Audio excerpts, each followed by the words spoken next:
Ah, perfect. I thought I might have to search for you, and my screwdriver seems to be out of order. Artron radiation could be dripping off you and I wouldn't be able to notice. This is a lucky break.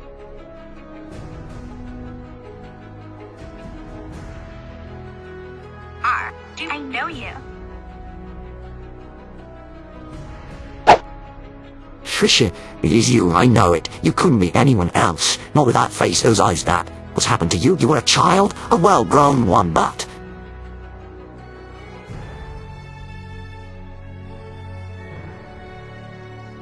It's been 7 years, Doctor. Did you honestly think I was gonna stay for it forever? 7 years, Doctor? Oh, yes, I had that problem once before, as I recall. 12 years that time. No, actually 14 if you count.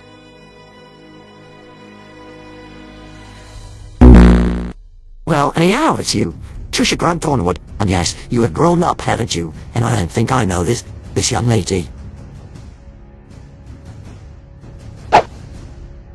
Paula Polestar. She's my roommate. She and I live over on Schaeffer Street now. I told you. We call it, well, Hannah calls it soup dinners. She reads the Westing game in 6th grade and never got over it, and when we all moved in there after we graduated from Darcy Allen.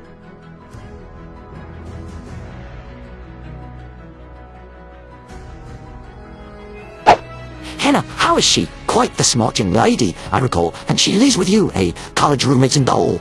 And Miss Polestar, is that right? She's a new one, isn't she? Just ready for university. Yes, quite an adventure. And your other friends. I remember Missy, yes, the big one, black hair, and yes. You're well met, Tricia. There's a situation, and I find I have need of you. In any case, the TARDIS brought me here, so you're needed somehow. You see, it just been...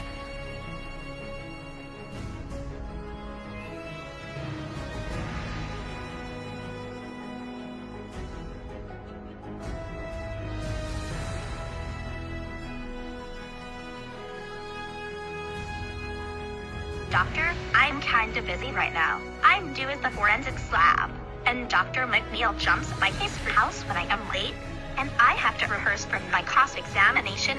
Professor Bentley and Professor O'Hara will shred me if I'm not on top of my game. Why else would I be dressed up on a date like today?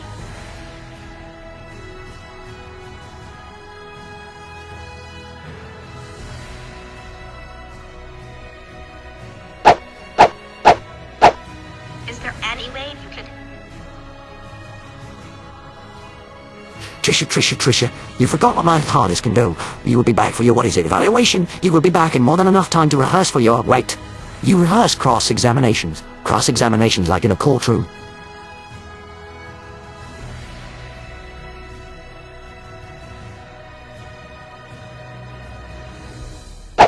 My major, Doctor, 7 years. Remember, I am majoring in criminal forensic sciences here, concentrating on DNA analysis and blood trace evidence generally. Ah, yes, just as I remembered. Quite the Nancy Drew, and is Miss Polestar here another one?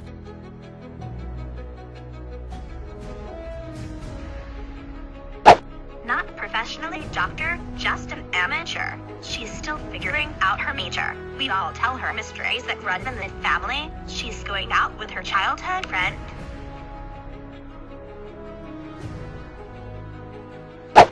Well then, she would be helpful too. See, Nancy Drew is rather what's on my mind at the moment. I wager that's why the TARDIS brought me here in the first place.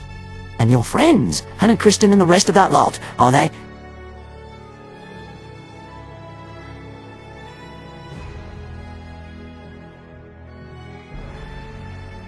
Yes, except Hannah, pre-law. She gets it from her mom. Now, Doctor, as I was saying...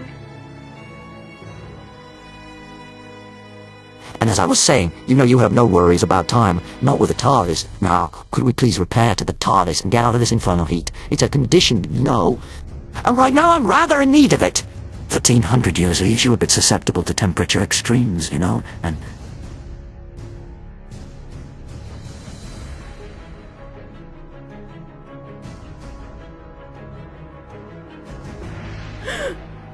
Oh no. Now, Tricia, TARDIS, inside, please. There have been others since we last met, but that's beside the point. Tricia, we have a problem, and it is getting worse.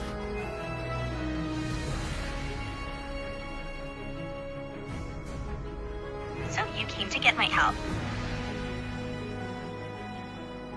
Actually, it was the TARDIS. It brought us here. For some reason, she thinks you'll need to help us. She remembers you. That's strange. She doesn't seem all that memorable.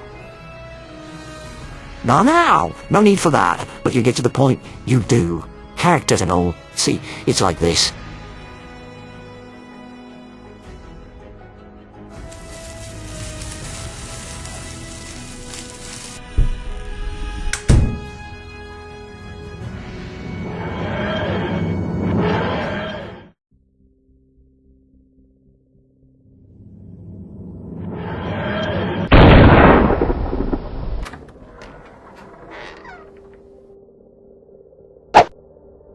So you saw these manuscripts, Leslie. You say you traveled back in time and saw them. You say they're part of your history.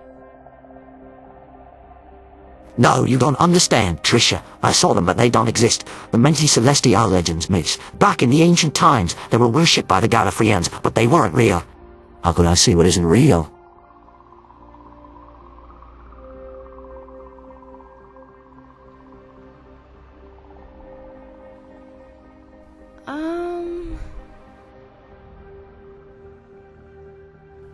Ouch! Ugh! 1851 to be exact, 1851. Ow. Oh.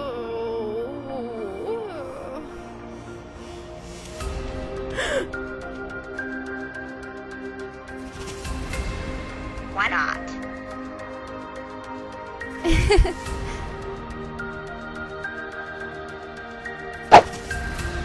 Are you sure you haven't been sticking your heads into a time Vetex or snorting pixie dust or something?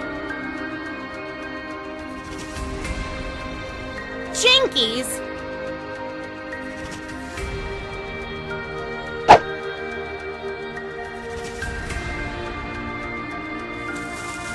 My glasses! Help! I can't see a thing without my glasses!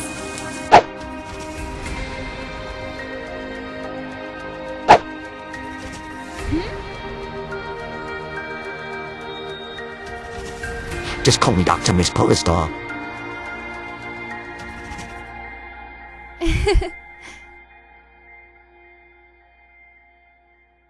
Oh.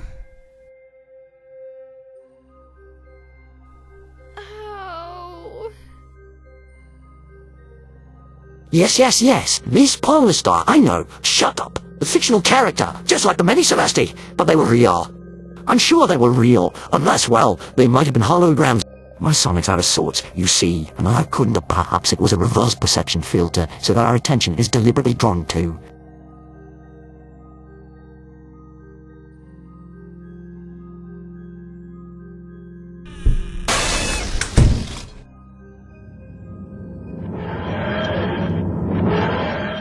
Whoa, there, is she doing this again? I didn't start you up. Where are you going?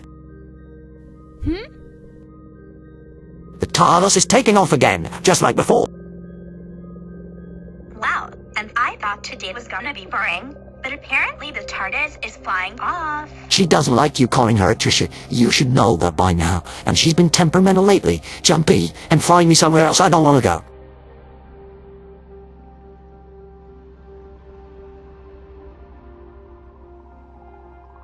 Is there such a thing as a TARDIS repairman?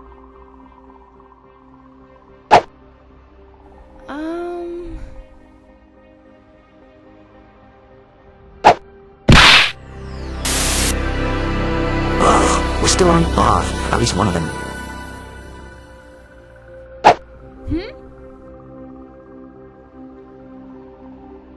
Many Earths, Miss Polestar. Thousands of them. Parallel universes. Alternative timelines. We could be on one of many different Earths. They're all Earth, yet all different. And we could be here at any point in this Earth's history. We might be anywhere. A Roman Empire, the zombie apocalypse, or River Heights.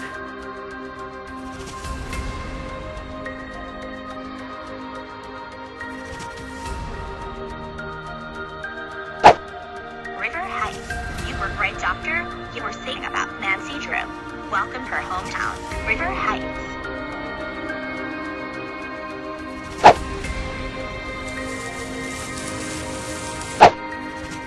Curiouser and curiouser. What is that noise?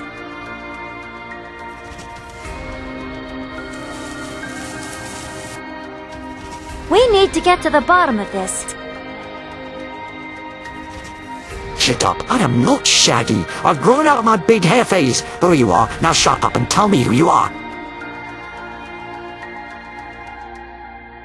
She's vermifintly as real as the Menti Celesti. You knew you were never getting anywhere with your lame jokes, so you decided to sabotage Joust for fun. Velma, everyone knows you. Did you lose your glasses again? I all know you are blind as a bat without them.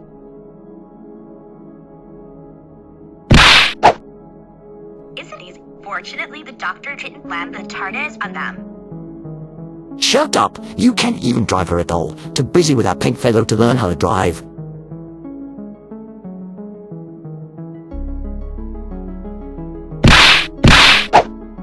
Come on!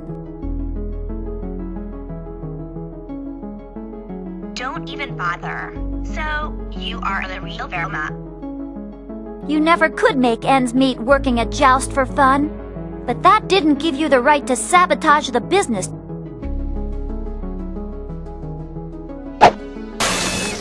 Ah! What on earth?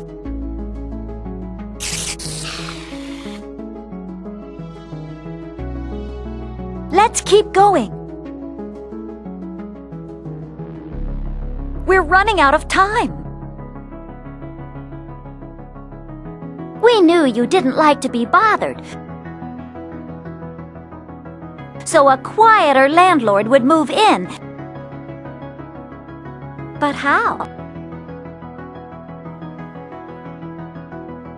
If it's sense you're looking for, then you're in the wrong place.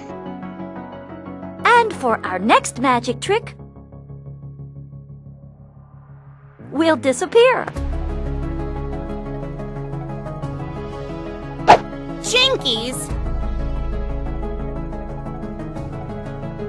We seem to be running into quite a few of those lately. Apparently, in this world you are completely real. Perhaps this Nancy Drew is real too, although Tricia seems to think otherwise. Maybe yes, remember, Robin Hood, he was a fictional character too, so maybe is there another like him? The ones who came to Earth before and created him? Maybe.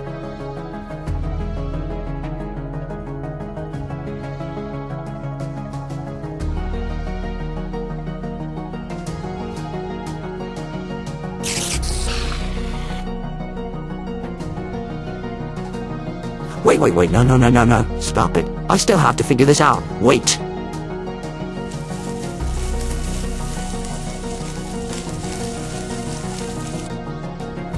Is that some sort of vehicle? Something written on the side, mystery and mystery mark.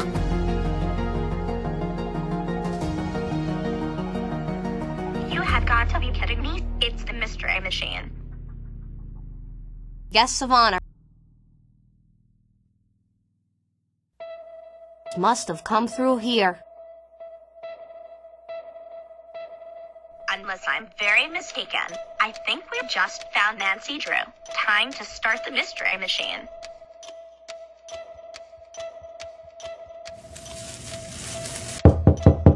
All right, guys. Everyone be on their best behavior.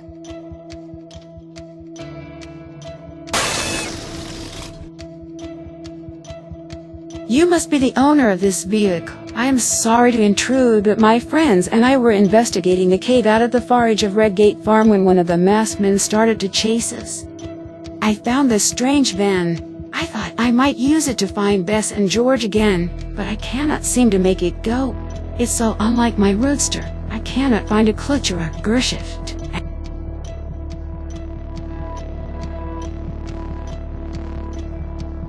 Hi. How do you know me?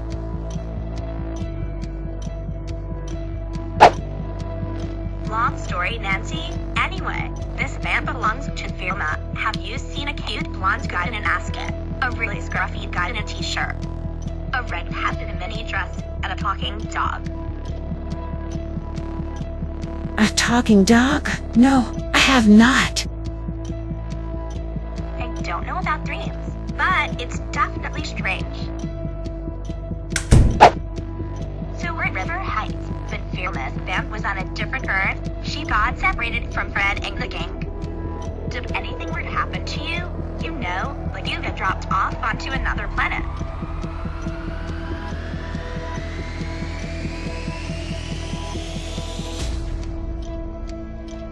I don't know about Velma, but when the cultists started chasing us and Bess and George and I got separated, there was this sudden mist that sprang up around me. I was too afraid of the cult. When I ran out of the mist, I found this vehicle. I used it to go back and rescue my friends. But it would not start. That is, when you arrive, they're still out there.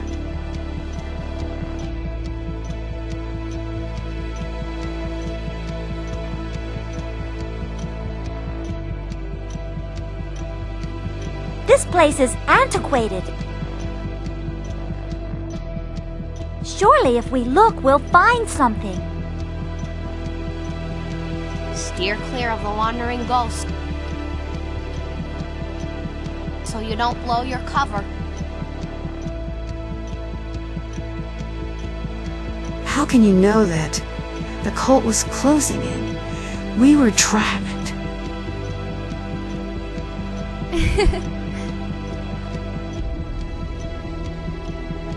Maybe. So you are saying that Fictional, at least in this world. Mine, at least, like Firma. And Firma was running away from that.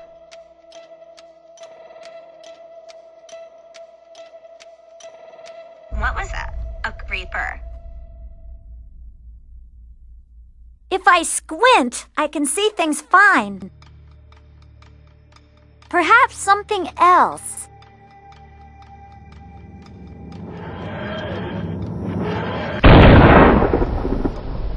Well, anyone else the TARDIS missed, and wherever they are, it's not anything flat. Care to take a look?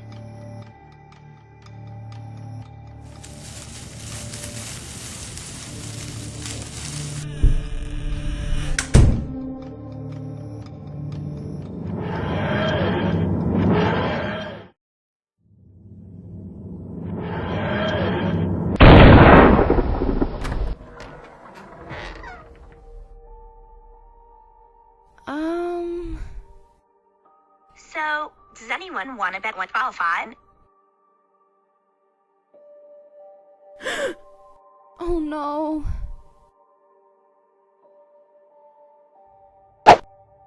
Jinkies!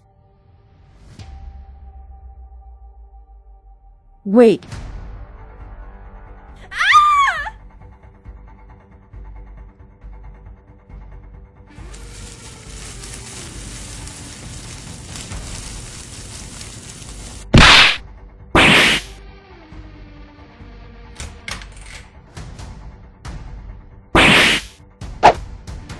We have to hurry.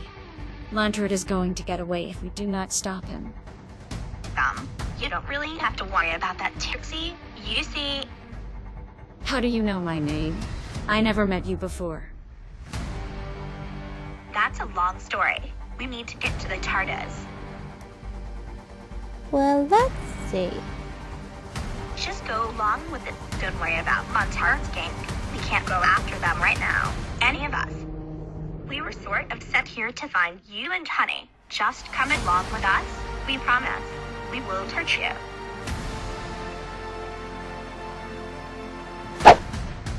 Well, you girls did get us out of this Palat house. So I guess we owe you something for that. Hey, we're not on the bayou, we're not even on water. How did this even happen? Like I said, long story.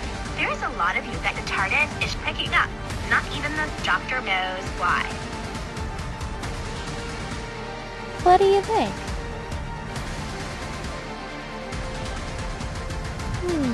What else is there?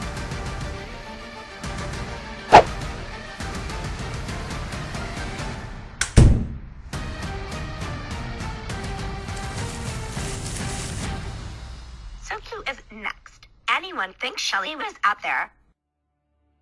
That's a good question. All parallel universes, but parallel universes can't coexist. Space don't tear itself apart. I've only seen it one time before, when we left Mickey in the parallel London.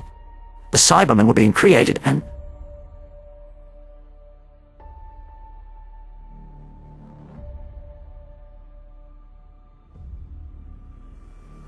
Well, I kinda have a little crush on someone.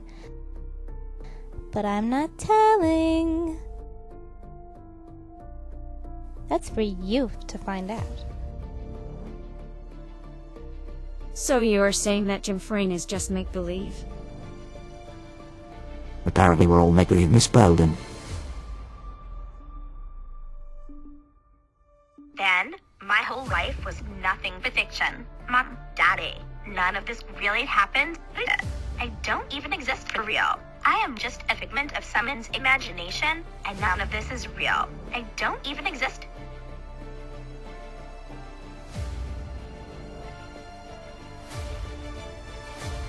Nor do I. Apparently, no more real than the Mentis Celesti, and the Daleks and Cybermen. Nothing more than a story someone made. Yes! Of course, I understand. The intersection of parallel worlds should be impossible unless they're not real. Of course, any number of imaginary parallel worlds could intersect and not caused by damage to space and time. And yes, you're brilliant, Tricia. No wonder the TARDIS brought me here. Just brilliant.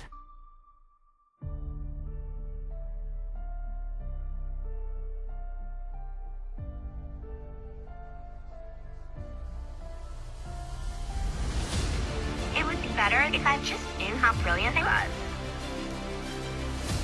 You said it, Tricia. A figment of someone's imagination. This whole thing is being controlled by someone's imagination.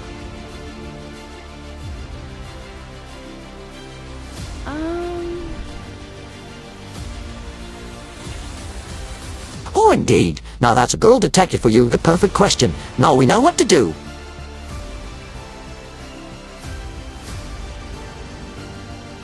But why should someone want to gather all of us together, particularly if we're not real?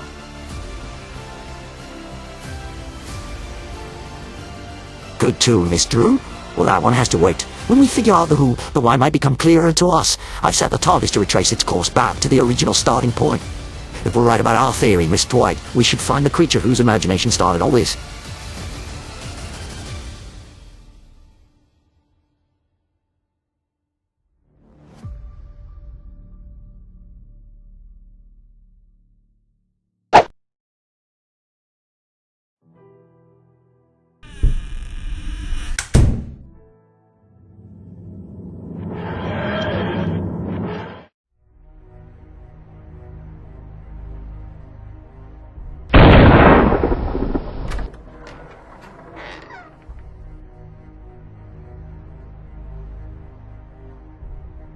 We're here. There's no Gallifrey. No Mentis Celesti anywhere. It's... The Crystal Palace. Just like before. In 1851 again.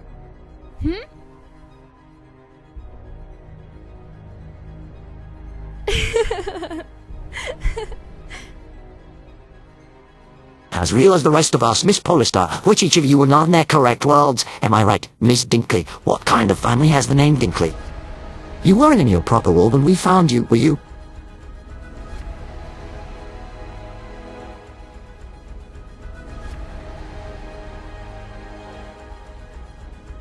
Maybe you've been heroes all along. You just haven't known it.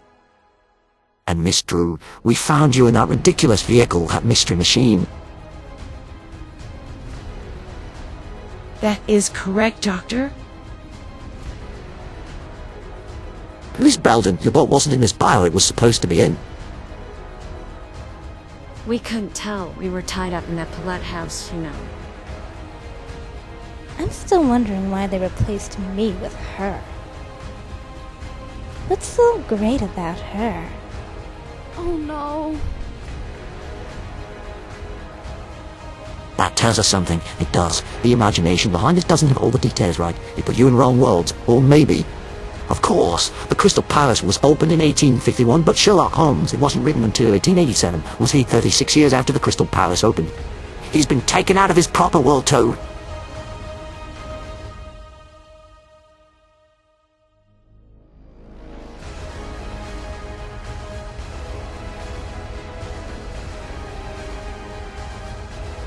But we know he is fiction. We know Conan Doyle created him, and a bunch of ghostwriters wrote Nancy, Trixie, and Honey. Hanna-Barbera created mystery is. Sherlock Holmes is as real as all of us.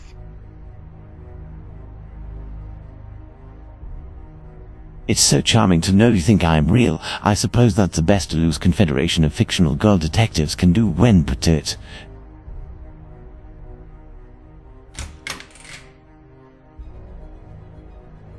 But I really hope to be somewhat more useful. At least John could make an occasional useful contribution, whereas all I'm going to get from you lot is fangirls, especially you three. You are in the middle of a case which must cause you to doubt your own existence, and all you can do is drip your adolescent arousal all around me instead of doing anything actually useful.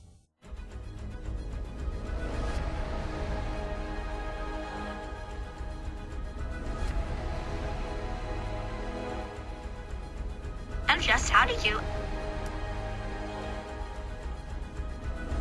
A child's play. The pupils of your eyes are all anyone would need to know that you're fantasizing about me. Very large pupils in a girl with an obviously adolescent build blushes at the mere mention of arousal, hence an adolescent crush.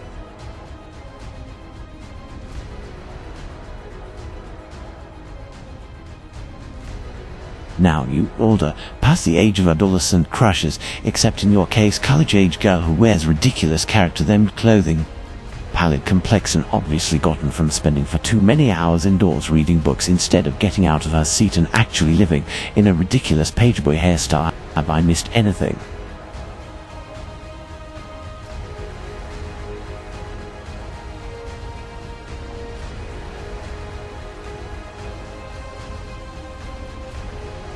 How... Look, Mr. Holmes, it is very impolite too. To annoy an obvious convert with staggering insecurities about her own abilities as an investigator and unending shame about growing up impoverished in a rural town filled with gossip about the charity case in their midst. Seriously, someone with obvious intelligence and force of character should not be so consumed by her past.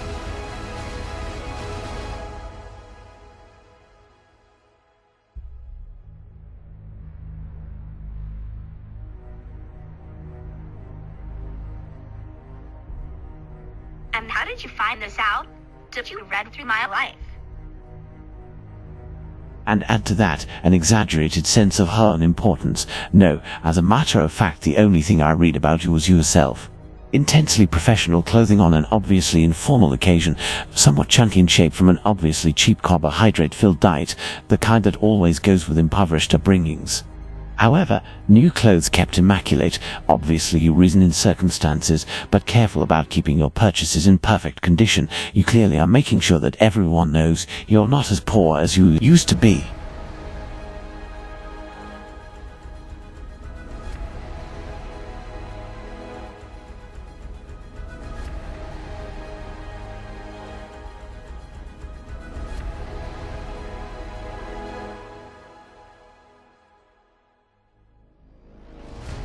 And the intelligence, anyone who would be comfortable at the head of a group of girl detectives, which includes Nancy Drew and Trixie Belden, must be more intelligent than average.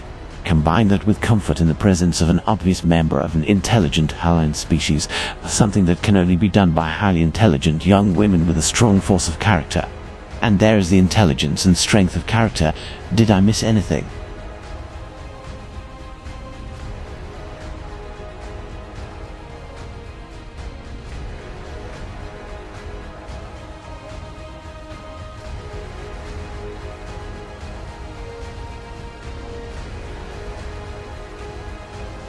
Yes, how do you know I'm an alien?